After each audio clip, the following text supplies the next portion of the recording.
लेकिन युद्ध विराम खत्म होने के बाद इजराइल ने गाजा में जमीनी हमले और तेज कर दिए हैं। खुद आईडीएफ ने आज एक ऐसा आंकड़ा दुनिया के सामने रखा जो गाजा में तबाही की डरावनी कहानी का सबसे बड़ा सबूत है।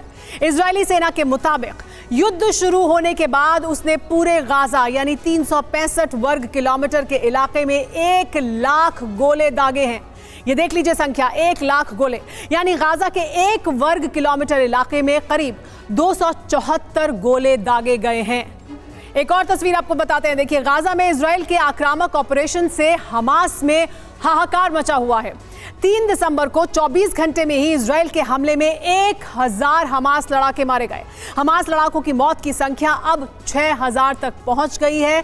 वहीं अब तक 9000 फिलिस्तीनियों ने गाजा वॉर में अपनी जान गंवाई है और अब गाजा में मरने वालों की संख्या 16000 तक पहुंच चुकी है।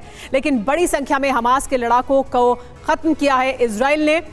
इसके अलावा गाजा में युद्ध के तीसरे चरण में इजरायली सेना हमास को पूरी तरह से खत्म करने में जुटी हुई है। ये तीसरा फेज चल रहा है और उसको खत्म करना चाहती है पूरी तरह से। इजरायली सेना की शिन बेट यूनिट ने गाजा के 5 टॉप कमांडर, जो हम आपको दिखा रहे हैं, उन्हें मारने का दावा किया है।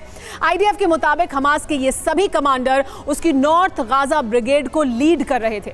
इजरायली सेना ने हमास कमांडरों की एक ग्रुप फोटो जारी की है। इसमें दिख रहा है असम अबू रकबा, रफत सलमान, अहमद अल गंदूर, वाइल रजब और इब्राहिम अल बियारी। आईडीएफ ने इन्हें मार गिराने का दावा किया है। देखिए ये बड़े दावे, लेकिन संजय मेसन सर, ये जो बताया जा रहा है कि लगभग 6000 जो हमास के लड़ाके हैं उनका खात्मा कर दिया गया है, यानी एक बड़ी संख्या हमास के लड़ाकों की, उनको खत्म करने में इजराइल को सफलता हासिल हुई है। और देखिए, जहाँ तक ये 6000 हमास फाइटर्स को मारा गया है, इसको वेरीफाई करना बहुत मुश्किल है। पहली बात तो हमास ने आज तक कोई स्टेटमेंट नहीं ऐसा दिया है जब से लड़ाई शुरू हुई है कि उनके कितने कैजुअल्टीज़ घायल हुए या मरे हैं। आज तक एक भी नहीं है। वो सिर्फ बता रहे हैं कि 16000 सिविलियंस मरे हैं। तो जाहिर है कि उसमें काफ़ी हद तक तो ये हमास के टेररिस्ट होंगे।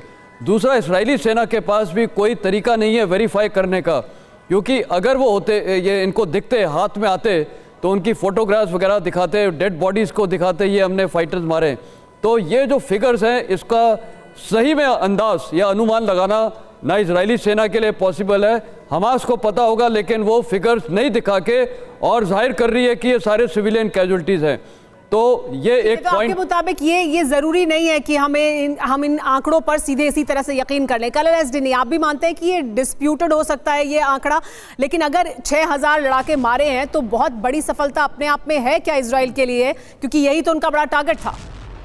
देखिए मैम, मैं कंप्लीटली एग्री करता हूं जनरल मैस्टरसन जो बोल रहे हैं, इसको कभी भी वेरीफाई नहीं कर पाएंगे, क्योंकि उसका वजह यही है कि जो हमास है वो गाजा के सिविलियन के साथ में ही रहते हैं। अब उनके पास अगर मान लीजिए यूनिफॉर्म पहन के लड़ते हैं और यूनिफॉर्म उतार दिया तो सिविलियन बन जाते हैं, तो कितने हमास इस तरह से मारे गए हैं ये मेरे ख्याल से पता लगाना बहुत मुश्किल है। और मुश्किल ही नहीं, मतलब एक्चुअली जब तक ये पूरी लड़ाई खत्म नहीं होगी फाइनली तभी जब पता चलेगा। तो मेरे ख्याल से ये एक इंफॉर्मेशन वॉरफेयर का भी एक भाग है, खासतौर पर आईडीएफ की तरफ से जो अभी इंफॉर्मेशन आ रहा है कितने लोगों को मारा गया, क्योंकि उनको दिखाने के लिए कुछ चाहिए